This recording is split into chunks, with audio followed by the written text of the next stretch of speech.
Assalamualaikum dan salam sejahtera anak-anak sekalian. Saya doakan semoga anak-anak sihat di samping keluarga tersayang. Hai, saya Cikgu Wanzu. Pada hari ini, saya ingin berkongsi sedikit ilmu untuk anak-anak sekalian. Perkongsian kali ini saya akan cuba fokuskan kepada kertas 2, Bahasa Melayu SPM. Dan topik yang saya ingin kongsikan dalam video kali ini ialah tips. Tips bagaimana kita nak menjawab soalan bahagian tata bahasa, iaitu soalan morfologi, bina ayat. Okey, jom kita mulakan untuk slide yang seterusnya.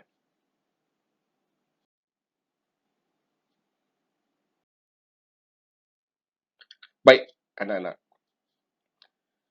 Pada peringkat SPM, anak-anak perlu membina atau menghasilkan ayat yang mempunyai unsur kebat. Okey, unsur kebat.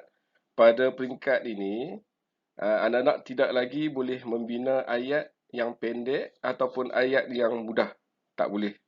Dalam SPM, mesti ayat yang panjang. Jadi persoalannya, bagaimana hendak membina ayat yang mempunyai unsur kebat seperti yang saya sebut tadi? Baik, saya akan kongsi dengan anak-anak selepas ini dalam slide-slide yang berikutnya. Dan sebelum itu, jom kita ulang kaji. Kita ingat semula, kita review semula perkenalan atau perkara-perkara penting yang perlu anak-anak faham dan tahu dalam soalan bina ayat. Okey, yang pertama ialah okey, ayat yang anak-anak bina mestilah ayat majmuk. Okey, ni. Okey, mestilah ayat majmuk. Okey. Apa itu ayat majmuk? Okey, ayat majmuk ni ialah kalau anda nak tahu, ayat majmuk ni ialah ayat yang mengandungi lebih daripada satu subjek atau predikat yang digabungkan menjadi satu ayat. Itu dimaksudkan dengan ayat majmuk. Okey. Baik, seterusnya yang kedua, syarat yang kedua ialah ayat yang dibina mestilah satu ayat sahaja. Okey, tak boleh banyak-banyak. Dia mesti hanya satu ayat. Okey. Ini okey. Ayat dibina mestilah satu ayat, tak boleh lebih pada satu ayat. Seterusnya ialah yang ketiga, ayat yang anak-anak bina mestilah gramatis. Okey, apa yang dimaksudkan dengan ayat yang gramatis ni? Okey, yang dimaksudkan dengan ayat gramatis ni ialah betul dari segi makna yang anak-anak bina tadi dan tata bahasa pada ayat yang dibina mesti betul. Makna mesti betul dan tata bahasa mesti betul. Itu dimaksudkan dengan ayat gramatis. Seterusnya yang keempat ialah ayat yang anak-anak bina mestilah dapat menggambarkan maksud perkataan yang diuji. Okey.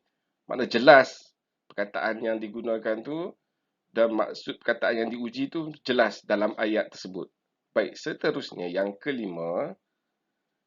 Okey, yang kelima ni ialah ayat yang dibina mestilah lengkap dengan binaan subjek dan predikat. Baik, kenapa? Sekiranya tiada subjek ataupun predikat, ayat yang kamu bina tadi ini adalah ayat, dia akan jadi ayat tergantung. Tak boleh. Dia mesti ada subjek lengkap. Mesti lengkap ayat yang kamu bina. Dan yang terakhir ialah perkara yang perlu anak-anak tahu ialah perkataan yang diuji, yang diberikan tidak boleh ditokok tambah dengan imbuhan ataupun dengan digunakan perkataan yang diuji tadi itu, anak-anak gandakan jadi kata ganda ataupun dijadikan sebagai kata majmuk. Okey, ataupun selain daripada itu, anak-anak juga mestilah baca arahan soalan. Okey, baca arahan soalan yang kebiasaannya dalam arahan soalan tu dia mengatakan apa tu? Dia mengatakan perkataan yang diuji itu tak boleh digunakan untuk membuat peribahasa atau dijadikan sebagai kata nama khas. Okey, baik. Ingat tu anak-anak. Baik, seterusnya.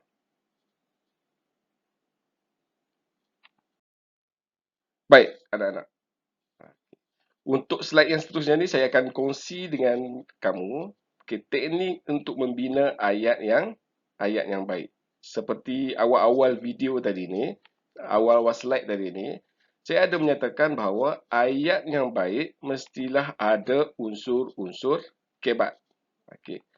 Ayat yang mempunyai unsur kebat ni mestilah mengandungi bahagian keterangan dia tu mesti ada sebab, iaitu why, atau unsur keterangan tadi ni mesti ada cara atau how. Oleh hal demikian, calon mestilah membina ayat yang mengandungi unsur kebat. Okey, boleh menggunakan teknik 5W1H. Okey. Baik, apa itu teknik 5W1H? Okey, baik. Jom kita tengok slide yang seterusnya. Okey, sebab kita nak bina ayat ni, kita nak bina ayat yang betul-betul SPM, yang betul-betul ada unsur kebat, bukannya ayat mudah, bukannya ayat yang ringkas. Okey. Saya cuba nak menunjukkan pada kamu, okey, kita gunakan teknik 5W1H. Okey. Baik. Okey, ini dia anak-anak. Apa itu teknik 5W1H? Okey, saya rasa anak-anak dah tahu teknik 5W1H ni apa. Apa itu teknik 5W1H? Iaitu yang pertama, what. Okey, what. Apa? Okey, seterusnya ialah where. Okey, di mana. Okey, ada unsur ni. Baik, when. Bila. Seterusnya, who. Siapa. Okey, why. Mengapa. Dan juga yang terakhir ialah how. Bagaimana. Okey, itulah teknik 5W1H. Baik. Mesti ada nak tertanya-tanya. Bagaimana kita nak mengaplikasikan teknik 5W1H ni dalam soalan tata bahasa bina ayat? Okey, pelik kan? Biasanya kita gunakan teknik 5W1H ni biasanya dalam karangan.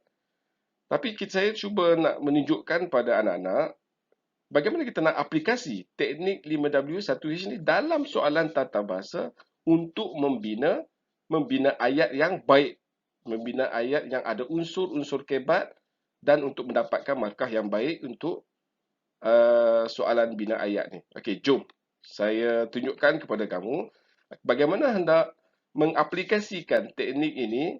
Dan sangat mudah anak-anak. Selain daripada ayat yang anak-anak bina tadi akan lebih baik, jom kita tengok. Jom kita tengok slide yang seterusnya. Okey, baik. Di sini saya cuba berkongsi dengan anak-anak bagaimana hendak mengaplikasikan teknik 5W1H yang saya sebut tadi. Okey, dan saya akan tunjukkan pada anak-anak contoh ayat yang menggunakan teknik ini untuk memudahkan pemahaman anak-anak. Dan apa kebaikannya sekiranya anak-anak menggunakan teknik 5W1H ni? Okay, dengan menggunakan teknik 5W1H ni, anak-anak akan dapat membina ayat yang mempunyai 6 unsur yang saya sebut tadi ni. Dan ini akan menjadikan ayat yang dibina oleh calon, ayat yang dibina oleh anak-anak lebih gramatis dan berunsurkan kebat. Okey, contohnya, andai kata perkataan, okey, saya bagi contoh sini ialah, andai kata dalam soalan tersebut, perkataan yang nak diuji ialah perkataan gerakan. Okay, perkataan gerakan. Okey. Okey, bagaimana? Nanti saya akan tunjukkan. Cuba anak-anak tengok contoh yang saya berikan di bawah ni. Okay, dan lihat bagaimana contoh ayat contoh ini menggunakan teknik 5W1H. Okey, sekiranya perkataan yang hendak diuji ialah perkataan gerakan. Jom kita tengok Okey. Pihak polis melancarkan gerakan untuk memburu penjenayah yang kejam itu pada petang semalam di sekitar hutan tebal tersebut dengan menggunakan seekor anjing. Okey. Baik. Gramatis kan ayat ni? Sedap kan ayat ni kan? Okey, baik. Okey, sekiranya anak-anak perhatikan betul-betul ayat ni, ini bukan ayat mudah yang kebiasaan anak-anak terbiasa lakukan. Okey, ayat ini ayat yang sangat gramatis. Tapi di mana teknik 5W1H yang kita nak tengok hari ni? Okey, jom kita tengok, mari kita tengok analisis ayat ini pada slide yang seterusnya untuk kita lihat dengan lebih dekat bagaimana teknik 5W1H ini digunakan. Okey, baik. Saya masih kita ayat contoh yang saya bagi tadi ni kita cuba analisis. Okey, berdasarkan contoh ayat yang saya berikan tadi. Okey, jom kita analisis ayat ini bagaimana terbentuknya ayat ini dengan menggunakan teknik 5W1H yang menjadikan ayat ini gramatis dan ada unsur-unsur kebat. Okey, jom kita tengok Okey, baik. Kita tengok pecahan analisisnya. Pihak polis. Baik, pihak polis ni kalau berdasarkan unsur teknik 5W1H tadi ni ialah W tadi who atau siapa? Pihak polis. Okay, kita tengok yang kedua. Melancarkan gerakan. What? Ataupun apa? Okey. Untuk memburu penjenayah yang kejam itu. Why? Ataupun mengapa? Okey, seterusnya. Pada petang semalam. When? Iaitu bila. Okey, seterusnya yang di sekitar hutan yang tebal, di sekitar hutan tebal, di sekitar hutan yang tebal tersebut. Where? Itu di mana? Dan seterusnya dengan menggunakan seekor anjing. How? Iaitu bagaimanakah? Bagaimana? Okey. Jadi, bagaimana anak-anak? Boleh kan menggunakan teknik 5W1H untuk membina ayat yang gramatis dan mempunyai unsur-unsur kebat. Tak pelik kan? Mudah sebenarnya. Okey, baik. Seterusnya. Baiklah anak-anak. Seperti contoh yang saya tunjukkan tadi, saya rasa kita sampai di penghujung. Saya bagi contoh yang mudah, yang ringkas, dan dengan perkongsian yang ringkas ini, saya mencadangkan atau menasihatkan anak-anak supaya gunalah teknik yang saya kongsikan pada kali ini untuk menjadikan ayat-ayat yang ayat-ayat yang anak-anak bina lebih gramatis dan mempunyai unsur-unsur kebat. Binalah ayat gramatis yang mengandungi unsur kebat. Sekurang-kurangnya anak-anak menggunakan 3 ataupun 4 unsur daripada teknik 5W1H tadi. Kalaupun anak-anak tidak mahu menggunakan keseluruhan 6 unsur tadi 5W1H, gunakanlah 3 ataupun 4 unsur. Okey, di sini saya berikan contoh ayat-ayat yang tidak menggunakan keseluruhan unsur dalam teknik 5W1H. Okay, baik, kita tengok sama-sama. Baik, pihak polis siapa? Melancarkan gerakan apa? Untuk memburu penjenayah yang kejam itu. Mengapa? Okey. Tak gunakan 6 unsur. Ayat ini hanya menggunakan 3 unsur. Tetapi ayat ini masih lagi gramatis dan sangat baik. Baik, pihak polis. Kita tengok ayat yang kedua. Pihak polis. Okay, siapa? Melancarkan gerakan apa dengan menggunakan seekor anjing.